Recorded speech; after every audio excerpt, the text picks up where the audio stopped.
안녕하세요. 명덕 외고랑 이화외고 설명회를 맡은 사과나무학원 국어과 김요섭입니다. 반갑습니다. 일단 명덕 외고, 이화외고 이 설명회를 듣는 친구들은 모두 다 합격을 한 친구들이겠네요. 일단 이거를 보는 학부모님들도 축하드리고 아이들, 언니 오빠들도 너무 축하드려요. 그러면 제가 명덕 외고를 기준으로 한번 설명을 좀 드려볼게요.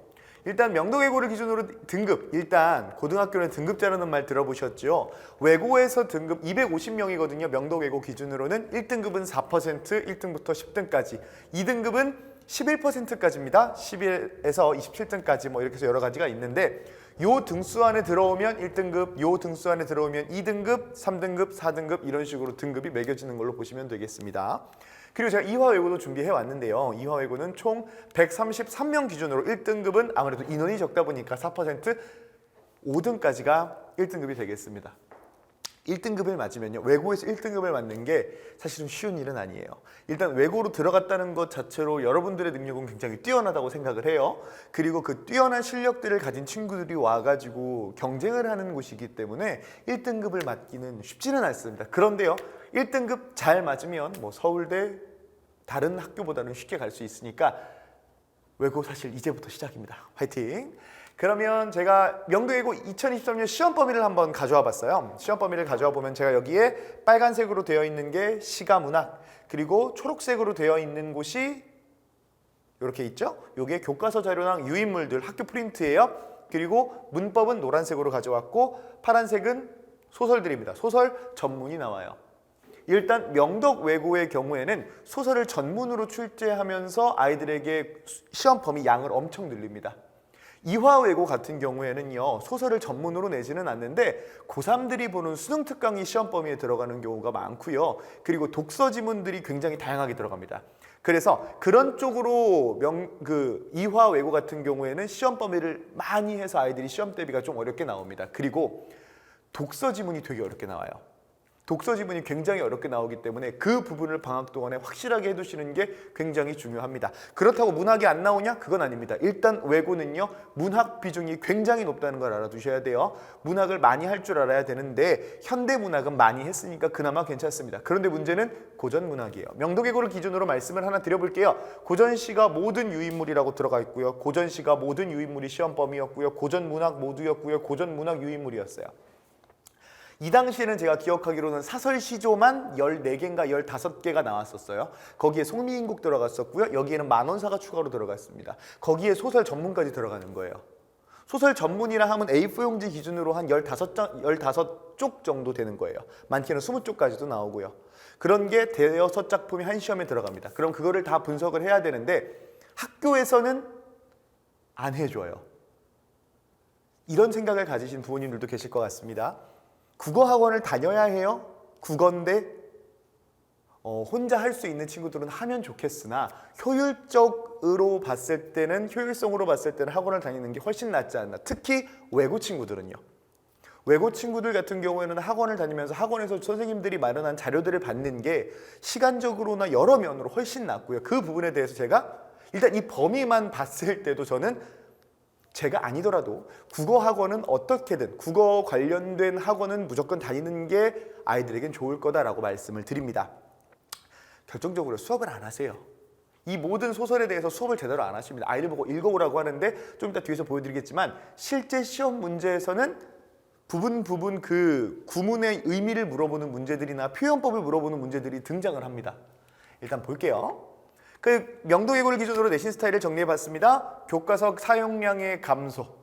2021년부터 점점점 감소를 하기 시작하더니 2022년에는 범위만 놓고 출제하지 않았습니다. 2023년에는 범위에 적게 놓고 출제했습니다. 이화외고도 이거는 똑같습니다.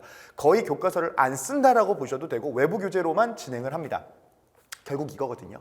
수능 스타일로 변화 중이라고 있는데 아무래도 수능 비중이 조금 올라가니까요. 근데 수능 스타일로 변화 중이 말만 수능 스타일이에요. 결국 형식만 수능 스타일이고 결국 내신 문제입니다.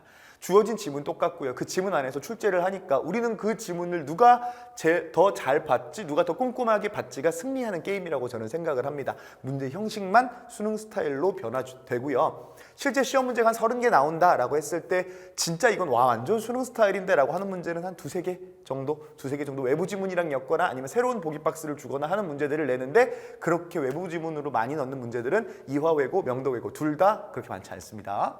두 번째, 일단 제가 요 앞에 있는 이야기를 조금 더 해드리면, 지금 여기서 이 글이 보이실지 모르겠어요. 사건의 지평선이라는 작품입니다. 사건의 지평선 들어보셨죠? 어디서 들어보셨을 거냐면 아마 멜론이나 이런 데서 들어보셨을 거예요. 노래 가사입니다. 명덕외고 1학년 1학기 중간고사 2023년도 1학년 1학기 중간고사 첫 번째 문제가 사건의 지평선 가에 대한 설명으로 가장 적절한 것은 찾는 문제였습니다. 수업을 안 해요. 그냥 이게 나온다라고만 얘기하고 여기에 들어가는 과학적 상식에 대해서만 조금 더 이야기를 해요. 그래서 저는 이렇게 일일이 다 해석을 해줍니다. 이게 지금 보이실지 모르겠지만 한박 웃음을 지었지만 울음이 날 것도 같아서 역설적 상황 행복한데 불안함, 그러면서 한용운의 님의 침묵 이렇게 쭉 해가지고 외부 지문 연기될 만한 것도 제가 다 준비해서 아이들에게 제공했습니다. 이거를 아이들이 혼자서 할 거면 그냥 이렇게 넘어가고 맙니다. 나 이거 아는 거야. 나 이거 아는 거니까 넘어가. 오케이, 요 과학 얘기 나오니까 오케이 좋아 하고 넘어가는 경우가 많은데, 이 정도로 대비를 해줘야 아이들이 그나마 불안감이 사라집니다. 다음, 요거 같은 경우에는 1학년 2학기 중간고사입니다. 기생충이에요. 여러분들이 아시는 그 영화 기생충 아카데미상 받은 그 기생충이 여기 문제로 제공이 됐고요. 9번, 10번, 11번, 12번이 그와 관련된 문제였습니다. 네 문제가 등장을 하니까 아이들이 시험 대비할 때도 기생충과 관련해서 나오겠다라고는 알겠지만 꽤 많은 비중을 가지고 나오겠다라고 생각을 하지 못하거든요. 그리고 이 시험에서는 심지어 중세국어까지 포함이 됐단 말이에요. 그렇기 때문에 중세국어에서 일단 아이들 어렵지, 그리고 이 기생충에서 굉장히 세세하게 물어봅니다. 씬넘버, 돌리아웃 이 용어들에 대해서도 어떻게 썼는지 확인하고, 기억에서 미음, 기억 니은 디귿 리을 미음 밑줄 쳐놓고 확인하고, 중심되는 선이라는 개념에 대해서 확인하고, 이런 식으로 되게 꼼꼼하게 보는 문제들이 출제가 되었기 때문에 조금 아이들이 힘들었을 수 있습니다. 그리고 두 번째는 중간은 문학, 기말은 문법이에요. 문학의 비율이 압도적으로 높습니다. 이거는 이화외고도 마찬가지인데, 이화외고는 여기에 추가적으로 독서 비중이 한 20에서 30% 추가된다고 보시면 되겠습니다. 문학의 비율이 압도적으로 높습니다. 문학의 비율이 40에서 70%, 중간고사는 문학 위주의 출제, 기말고사는 문법 위주의 출제가 되고요. 학교 유인물에서 엄청 많은 양을 출제합니다. 학교 프린트라고 하면 무슨 문학작품이 나오기도 하는데, 명덕외고에서 아이들이 굉장히 놓치는 부분이 있습니다. 그 부분이 뭐냐면 사설 같은 거예요. 신문 기사 같은 거나 아니면 사설 같은 거를 잘라서 선생님이 주시는데 거기서 문제를 굉장히 많이 출제를 합니다. 그래서 아이들이 요거에 대해서 만약에 대비가 안 돼 있다, 이거를 좀 그냥 읽어보라고 준 듯이 주고 설명도 그렇게 깊게 안 하거든요. 그러니까 이거 읽어보는 거야 라고 생각을 한다면 요 부분에서 나왔을 때 대처하기도 힘들고요. 많이 틀릴 가능성이 큽니다. 그리고 아주 평이한 서술형 문제가 등장을 하는데요. 2021년, 2022년 이렇게 있는데 2021년에는 총 20점이고 굉장히 까다롭게 나왔습니다. 근데 2022년부터는 변화되기 시작합니다. 어떻게 변화를 하냐? 2022년에는 5점 배점했고요. 2023년 10점을 배정을 했는데, 이 10점짜리 서술형에는요, 문제은행 형식으로 출제가 됩니다. 제가 뒤에 보여드리면 이런 식으로 나눠줍니다. 이렇게 나눠줍니다. 그러면 여기에 대해서 서술형, 여기 보시면 세 가지 중 두 가지가 맞으면 정답 처리라고 나옵니다. 그래서 문제가 이거랑 똑같이 나옵니다. 그럼 이 5개 중에 3개만 적으면 아이들 확인할 수 있는 문제들로 출제가 돼요. 그렇기 때문에 사실 명덕외고는 모르겠어요. 2023년까지는 그런데 2024년까지는 그런 추세를 가져갈 것 같다는 게 제 생각인데, 왜냐면 제 생각은 그렇습니다. 2023년 서술형 이렇게 내도 아이들 변별력 충분히 가를 수 있었거든요. 이거 서술형 이렇게 내도 아이들 충분히 변별력 기를 수 있고, 서술형으로 뭔가 판가름하지 않아도 객관식으로 충분히 판가름이 가능하다. 그리고 별로 논란도 크게 없었던 것 같다라고 싶기 때문에 저 같은 경우는 2024년도에도 이런 식으로 서술형 문제를 제공하고 그 안에서 시험을 내는 트렌드가 계속 이어질 거라고 생각이 됩니다. 그리고 네 번째, 명덕외고의 특징 중에 하나인데요. 명덕외고는 세계문학의 비중이 굉장히 높습니다. 이화외고 같은 경우에는 고3들이 보는 수능 특강의 비중이 높다라고 생각을 해주시면 좋을 것 같아요. 세계문학의 높은 비중, 한국소설 위주만의 수업이 아니라고 제가 적었고, 왜냐면 일반 고등학교들은 다 한국소설 위주로만 합니다. 한국소설의 현대랑 고전으로만 수업을 하지 세계소설을 하는 경우는 극히 드뭅니다. 교과서에 나오지 않는 한은요. 근데 여기서는 미일 중독 러프. 이거 보시면 아시겠죠? 명독 외고에 있는 과들 이름입니다. 영어과, 일어과, 중어과, 독어과, 러어과, 푸학과 이렇게 있잖아요. 그래서 모두 선정을 했어요. 미국 영어로 된 별것 아닌 것 같지만 도움이 되는 일본, 무희, 중국, 손, 독일, 죽은 자는 말이 없다, 러시아, 코, 프랑스 생존시간 카드 이런 식으로 각각 국가에 해당하는 소설을 전문을 제공하고요. 전문을 아이들에게 시험 범위로 제공을 해줍니다. 그 중간고사 같은 경우에는 소설의 양에 비해서 별로 안 됐었는데 기말고사 때는 그거를 극복하고자 소설을 많이 낸다라고 했던 게 기존에 있었던 학교 프린트나 교과서 자료랑 연결을 짓는 보기박스의 소설 한 부분을 띡 냈습니다. 그렇기 때문에 명독 외고 아이들 입장에서는 소설을 공부하는 양에 비해서 시험에 출제되는 것이 굉장히 적기 때문에 조금 이 부분에서 효율성이 떨어진다라고 볼 수도 있습니다. 그래서 저 같은 경우에는 수업 시간에 이 비율을 굉장히 잘 맞추려고 노력을 하고 있고 좋은 성적 맞고 있습니다. 그래서 제 이번 방학 때 어떤 교재로 구성이 되어 있냐면 크게 이렇게 세 권입니다. 정규교재, 모의고사 교재, 어휘교재 이렇게 크게 세 권인데 정규교재는 국어의 섭리라고 해가지고 나와 있고요. 모의고사집 능수능란이라는 것이 있고요. 요긴한 어휘라는 어휘책이 하나 있습니다. 여기에 국어의 섭리, 요긴한 어휘 혹시 눈치가 빠르신 분들은 계실지 모르겠는데 제 이름이 김요섭이거든요. 김요섭을 한번 넣어보고 싶어가지고 이름을 이렇게 줬어요. 능수능란은 수능을 능수능란하게 이런 겁니다. 그래서 매주 모의고사를 한 회씩 풀어오는 일종의 주간지의 형식이라고 보시면 되겠는데요. 이거를 풀어오고 제가 OMR 카드를 받은 다음에 답지를 배부하고 그 다음 주까지 오답하고 또 다른 1회를 풀어오고 그러면 아이들이 오답을 해온 거를 바탕으로 수업 시간에 질의응답이 이루어집니다. 첫 번째, 요 문학, 독서, 문법이 섞여 있는 국어의 섭리입니다. 그래서 문학 개념어를 바탕으로 문학 작품을 학습합니다. 이게 중요합니다. 문학 개념어를 확실하게 하는 게 특히 외고 친구들에게 너무너무 중요해요. 왜 중요하냐? 문학에 대해서 주어진 작품이 나오기는 하는데 우리가 흔히 보는 작품들이 아니거든요. 그러면 내가 알고 공부를 했다 해도 선지에 내가 모르는 개념어가 나온다면 틀립니다. 그렇기 때문에 얼마나 많은 선지를 얼마나 정확하게 잘 알고 있는지가 중요합니다. 두 번째, 문장을 바탕으로 문단, 글 단위로 사고를 확장시킨다라고 나오는데 아이들이 요즘 글을 읽을 때 어떻게 읽는지 아세요? 이렇게 읽다가요. 이게 글이 이렇게 있으면 이렇게 읽다가 갑자기 여기를 읽다가 여기를 읽다가 여기를 읽다가 핵심어만 갖고 넘어가요. 핵심어 중요합니다. 그런데요. 우리가 학교에서 읽는 독해는요. 무조건 뭐가 중요하냐면 한 문장을 완벽하게 읽을 줄 알아야 돼요. 주어와 서술어를 확실하게 알고 그 안에 들어가는 목적어, 부사어를 전부 다 확인해서 이 글 전체를 이해하고 다음 문장으로 넘어가야 되는데 아이들이 워낙 숏폼에 익숙해져서 그런지 모르겠는데 되게 뜨문뜨문 읽는 경우가 너무 많이 발생을 합니다. 그렇기 때문에 그 부분에 대해서 제가 옳은 독해를 위해서 옳은 방법으로 아이들이 독해할 수 있도록 도움을 주기 위해서 이 안에 독서를 넣었고요. 매주 독서를 풉니다. 그리고 제가 제공한 아까 말씀드렸던 능수능란에서도 항상 독해가 독서 지문이죠. 우리 흔히 비문학이라고 얘기하는 독서 지문이 세 지문이 들어가 있는다는 거 알아두시면 좋을 것 같아요. 그리고 제가 여기서 말씀을 또 하나 안 드린 건 문법도 들어갑니다. 일단 1학기 때 무조건 들어가는 거 이거는 국내에 있는 대부분의 학교들이 등장하는데 1학기에 무조건 들어가는 거 의문의 변동이 들어갑니다. 그래서 의문에 대해서는 확실히 하고요. 2학기 때 무조건 나오는 것 중에 하나는 중세국어가 무조건 들어갑니다. 여기에 추가를 더 하자면 문법 요소가 나오기도 하고 안 나오기도 하는데 요 세 가지 같은 경우에는 현재 고1이 배워야 할 그 수업 커리큘럼 안에 무조건 들어가 있어야 됩니다. 교육청에서 내려온 그 수업 커리큘럼 안에 들어가 있기 때문에 의문 공부를 확실하게 시키고 제가 뒤에서 또 이제 아이들이 저한테 써준 이제 뭐 메시지 같은 것들을 보시면 아시겠지만 암기하는 데 있어서는 정말 자신이 있습니다. 아이들이 문법이 어려운 이유가 쉽게 잊어버리기 때문인데요. 암기하는 데 있어서 아이들이 고1 때 배운 걸 고3 때까지 많은 개념들을 잊어버리지 않게 하는데 자신이 있습니다. 어느 경우가 있었냐면요. 수능을 보러 온 친구였어요. 제가 다른 출강하던 데를 이제 그만두고 다른 이제 사과나무 학원으로 오면서 이제 아이들한테 연락을 틈틈이 나누는데 그 아이들이 수능 이틀 전인가 3일 전에 연락이 왔어요. 선생님, 그때 문학 이거 뭐였죠? 라고 연락이 와요. 아이들이 그 한마디만 해주면 그것과 관련된 개념들이 다 기억날 수 있도록 제가 설정을 해놨기 때문에 다시 한번 그것과 관련된 거를 설정했고 아이들이 실제로 그 시험에 등장을 해서 저한테 고맙다고 이야기를 하더라고요.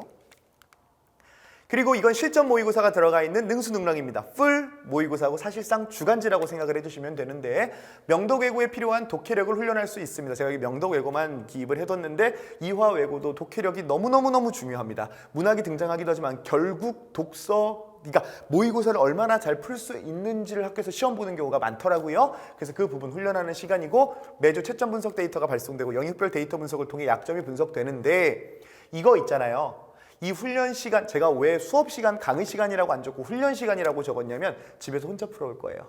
집에서 아이들이 혼자 풀어오면요. 그 부분에 대해서 아이들이 장점과 단점을 나눠서 보는 거예요. 그 자기 스스로 이 데이터를 통해서 제 부모님들께 발송드리는데 우리 아이는 여기에 약하구나. 제가 조금 이따가 뒤에서 분석 데이터 보여드릴 건데 우리 아이의 약점이 뭔지를 확인하는데 너무너무 좋은 시간이라는 거 말씀을 드립니다. 그리고 요긴한 어휘입니다. 어휘 같은 경우에는 고전어휘와 고사성어 어휘집인데 가사 시조를 대비하기 위한 기초 매주 테스트를 통한 고전어휘 다지기가 되는데 명독외고 경우에는 매년 어휘 문제가 출제가 되고 이화외고 같은 경우에도 독서 지문 관련하거나 아니면 고전 지문 관련해서 어휘 지문이 항상 등장을 합니다. 특히 고전 어휘를 제가 선정한 이유는 아이들이 현대 어휘는 대충 보면 알아요. 근데 고전 어휘는 아예 모르거든요. 아예 몰라요. 예를 들어 전나귀라고 제가 말을 해요. 애들한테 전나귀. 혹시 뭔지 아시겠어요? 전나귀. 다리를 저는 당나귀란 뜻이거든요. 알면 쉬운데 모르면 아예 1절 감도 안 옵니다. 그렇기 때문에 그런 내용들 제가 고등학교 필수 작품들에서 아이들이 모르는 단어들을 떼왔어요. 그래서 그걸로 항상 테스트를 보면서 아이들 고전 어휘를 방학 동안 다 암기할 수 있도록 세팅을 해두었습니다. 이게 내신에 들어가면 내신 자료가 등장하는데 일단 외고 특성상 저는 손글씨 자료로 아이들에게 제공을 해줍니다. 그래서 손글씨 자료로 아이들에게 제공을 해주는 이유는 어떤 지문이 나올지 몰라요. 그래서 손글씨 자료를 제가 컴퓨터로 이렇게 교재를 만들어서 제공을 계속 해줍니다. 세세한 포인트까지 전부 다 확인할 수 있도록 수업 자료의 바탕이 되는 손글씨 자료를 다 제공을 해주고요. 정규 수업 시간에는 이런 식의 교재를 활용합니다. 그래가지고 만흥이란 작품이 이번에 윤선도 만흥이란 작품이 등장했는데 해당 부분에 대한 설명도 이렇게 최고의 퀄리티로 제공되는 다양한 자료의 정규 수업 자료가 제공이 되고요. 이게 또 포인트 중에 하나가 될 수 있는데 자체 문제입니다.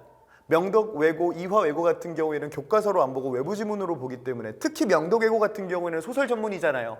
그 소설 전문이기 때문에 그 소설이 다른 교과서에 실려 있거나 모의고사에도 한 번도 출제된 적이 없다면 문제 자료가 일절 없습니다. 그럴 경우에는 제가 문제를 따로 제작을 하거든요. 예를 들어 이런 식으로 엇박자디 이번에 제가 아이들 그 내신 자료로 자체 문제 제작해줬던 부분이고 여기 제가 실은 문제입니다. 이 B 이렇게 체크해놓고 A와 B에 대한 설명으로 가장 적절한 것은 해가지고 B에 대한 문제를 이렇게 출제를 한 적이 있어요. 그리고 이번 시험이었습니다. 제가 중요하게 생각한 이 부분과 시험에서 설정된 이 부분이 그대로 일치를 했고요. 이 부분에서 제가 앞에서 보면은 이거 A와 B에 대한 설명으로 가장 적절한 것인데 이 인물들에 대한 문제가 나왔습니다. 과거와는 달리 인물 간의 이해가 이루어지는 모습 이런 식으로 선지가 구성되어 있어서 아마 제 시험을 본 친구들은 아 여기 나왔구나 나랑 문제를 풀었던 게 나왔어요 이런 식으로 이야기하는 친구가 많았습니다. 명독외고 스타일에 맞춰서 제작하는 자체 문제를 직접 제공해주고 있습니다. 그리고 문제는 제가 가지고 있는 문제들이 굉장히 많습니다. 그 문제들을 정리해서 제공을 하고 그 문제가 없는 경우에는 제가 자체 문제를 제작해서 준다는 것 기억해 주시면 좋을 것 같아요. 그 직보자료 같은 경우에는 이거는 타 학교에 만약에 3위인곡이 등장했다. 그리고 명독외고의 3년치 시험지 중에 3위인곡이 등장했다. 그러면요. 그 선택지를 모두 다 적어서 이렇게 풀어서 적어줍니다. 옳지 않은 것을 찾아라 라고 하면 1, 2, 3, 4 정답이 5번이라고 쳐볼게요. 1, 2, 3, 4 옳은 것이고 5번은 옳지 않은 것이라면요. 이거를 옳게 바꿔서 이 안에 넣어둡니다. 제가 이 작업을 하는 이유는 개념 알아요. 표현법 알아요. 근데 선지로 구성되면 모르는 경우가 굉장히 많아요. 제가 초반에 말씀드렸던 개념어와 연결될 수 있는데 그 개념어에 해당되는 부분이 이렇게 출제될 수 있습니다. 라고 제가 나타낸 자료라고 보시면 되겠습니다. 그래서 시험 직전에 줍니다. 선지로 출제된 다양한 문제를 바탕으로 제작된 직보 자료가 등장한다는 거 알아두시면 좋을 것 같아요. 미안해 조금만 집착할게 라고 해서 관리에 대해서 설명을 좀 드리면 일단 24시간 무제한 질문이라고 보시면 되겠습니다. 카톡으로 질문 받고요. 오전 1시 뭐 전날에는 새벽 3시, 4시도 연락이 와요. 인스타그램 DM으로도 아이들 질문 받고요. 여기 보면은 제 사진이 접니다. 제 사진이 뜬금없이 있는데 그 이유가 뭐냐면 이해를 못하면 저는요 영상통화 틀어 혹은 줌 켜 해가지고 영상 틀어서 설명될 때까지 설명을 해줍니다. 보면 알거든요. 얘가 이해돼서 네 라고 하는지 네 이해 안 되면 이해 안 되는 티가 납니다. 그럴 경우에는 제가 제 나름대로 아이들에게 어떻게든 이해를 시키기 위해서 노력하고 있다는 거 보여드린 거고요. 네, 이런 식으로 카톡 질문들 받고 있고, 그리고 제가 아까 앞에서 말씀드렸던 능수능란 데이터를 전송드린다라고 말씀드리는데 그 전송 이 틀이라고 보시면 되겠습니다. 총 점수와 원점수 그리고 등급도 따로 문자로 보내드립니다. 그리고 표준 편차나 맞은 문항수 총 문항수 해가지고 여기 빨간색으로 보이는 게 이 문제를 푼 학생 평균적으로는 이렇게 아이들이 많이 틀렸다라는 걸 제가 더 뒀고요. 보시면 여기 이 학생의 경우에는 갈래복합 고전시가 수필이 굉장히 약하구나. 강하구나. 그리고 문법이 강한데 이 친구는 어디가 약한가 봤더니 독서에서 조금 약한 걸 보이는 거예요. 특히 인문이랑 사회에서 약한 부분이 보이는구나라는 걸 확인할 수가 있는 분석지입니다. 그리고 그동안 시험 추세가 어땠는지까지 확인이 가능하고 어느 부분에 어떻게 틀렸는지까지 확인이 가능합니다.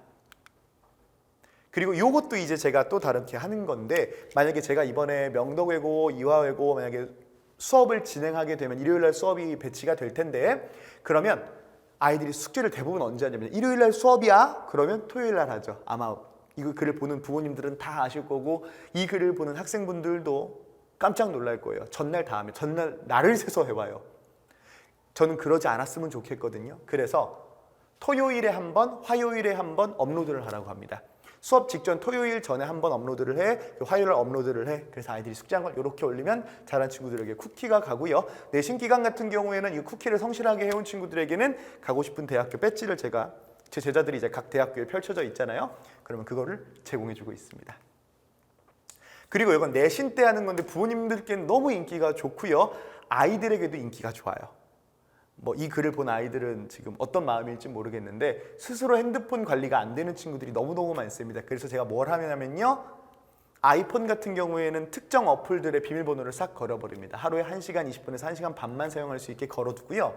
그리고 요거 같은 경우에는 갤럭시인데 갤럭시 쓰는 친구들은 제가 하는 법을 잘 모르겠더라고요. 그거 하게 되면 제가 부모 설정이 돼야 돼서 요거는 하루에 얼마나 사용했는지 저한테 찍어서 매일 스크린샷 찍어서 보냅니다. 그러면 이 친구 같은 경우는 지금 2시간 19분을 사용하고 저한테 많이 썼다고 이런 이모티콘을 보내죠. 이러면 효과가 어떤 게 있냐면요. 아이들이 저 김유섭한테 폰해야 되는데 라는 생각 때문에 핸드폰을 최대한 줄이더라고요. 그래서 그런 효과를 위해서 핸드폰 대신에 공부 좀 하자라는 의미에서 이렇게 내신 때는 스마트폰 감시 이벤트도 하고 있다는 거. 그리고 동기부여 이벤트를 하는데 이번 겨울엔 뭐 할 거냐면 요거 할 거예요. 고전시가 필사 모임을 하고 여름에는 50일간의 비문학 여행을 진행하는데 50일간의 비문학 여행 먼저 설명을 드리면 하루에 2작품씩 100개의 50일 동안 100개의 비문학을 매일매일 풀면요. 제가 치킨을 보내줍니다. 그래서 이렇게 보내는데 아이들 막 파자마 파티 가서 하고요. 친구 집 놀러 가서 하고요. 막 설날에 해돋이 보러 가서 쓰고 있고요. 그래요. 너무 감동적이죠. 그리고 요거 겨울에는 고전시가 필사 모임이라고 해가지고 제가 총 100작품을 선정했습니다. 그 선정한 100작품 중에서 매일매일 이렇게 해가지고 제가 특정 날짜를 정해놓거든요. 그 안에 100작품을 모두 다 필사한 친구들에게는 치킨이 제공됩니다. 치킨이라는 보상을 설정해 두고요. 아이들이 이걸 하는데 뭔가 의미 있게 목적성 있게 했으면 좋겠어 가지고요. 목적에는 치킨만한 게 없잖아요. 치킨 아이들 준다고 해가지고 이런 식으로 진행을 하고 있습니다. 그리고 이건 이제 제 제자들의 메시지를 제가 나름대로 조금 정리를 해봤어요. 저는 아이들과 관계를 되게 소중히 생각합니다. 왜냐하면 일단 한 아이가 이렇게 성장해 나가는 게 얼마나 보람 있는지 전 잘 막 상상도 못할 정도로 보람이 있거든요. 그리고 내신 기간, 특히 내신 기간 때는 아이들이 뭘 모르는지 파악하는 게 너무너무 중요합니다. 그렇기 때문에 아이들에게 1대1로 말도 많이 걸고요. 인스타도 아이들이랑 가능하면 팔로우 걸고 카톡도 많이 하고요. 그러고 있습니다. 그래서 아이들이 이렇게 적어준 건데 여기 지금 현재 명동외고 다니고 있는 친구인데 상승곡선의 지름길 동기부여의 마스코트라고 해서 동기부여 아이들 되게 중요하게 생각하고 자료도 굉장히 많다고 적어줬고 암기해야 할 부분을 쉽게끔 뻘소리로 잘 설명해 주시고요. 제가 아까 말씀드렸죠. 암기 절대 잊어버리지 않기. 뭔가 대단한 방식은 아니에요. 생각보다 되게 유치할 수 있는데 유치해서 오래 기억 남는 거라고 생각해 주셔도 좋아요. 프로필과 실물이 이건 신경 안 쓰셔도 되고 그리고 이것도 제가 좀 읽어드리고 싶은데 내가 무엇이 부족한지 너무 잘 알고 해결책과 마음가짐을 너무 잘 알려주셔서 성적을 올리는데 큰 힘이 됐다. 수업은 재밌지만 좀 빡세요. 제가 되게 재밌게 수업하는 게 아이들이 수업 시간에 자는 걸 너무 싫어하거든요. 아이들이 수업 시간에 안 졸고 제 이야기를 다 흡수하는 게 중요하다고 생각하기 때문에 되게 재밌게 수업을 진행하지만 좀 빡셉니다. 일주일에 한 번 오는 거기 때문에 아이들 수업을 좀 빡세게 진행하고 숙제도 좀 빡세게 진행합니다. 하지만 그것과 관련해서 하게 된다면 항상 따라옵니다. 이 친구는 다른 학교 친구인데 내신 국어가 저 만나고 두 등급이 올랐거든요. 그래가지고 이런 아이들이 제가 해준 거니까 지금 영상으로 보시는 부모님들 혹은 학생들 같은 경우 한번 좀 읽어와 주시면 감사할 것 같아요. 그리고 수업 시간표 설명을 해드리겠습니다. 제 수업 시간표는 명독 외고, 이화 외고 합격자 클래스가 일요일 9시 30분부터 12시 30분까지 1월에 제가 마련해 뒀으니까 뜨거운 겨울을 보내고 싶은 친구들 있으면 와서 같이 수업 들으면 제가 독해력 올리는데 무조건 도움을 드리도록 하겠습니다. 지금까지 국어가 여러분들의 자신감이 되게 해주고 싶은 국어 강사 김요섭이었습니다. 감사합니다.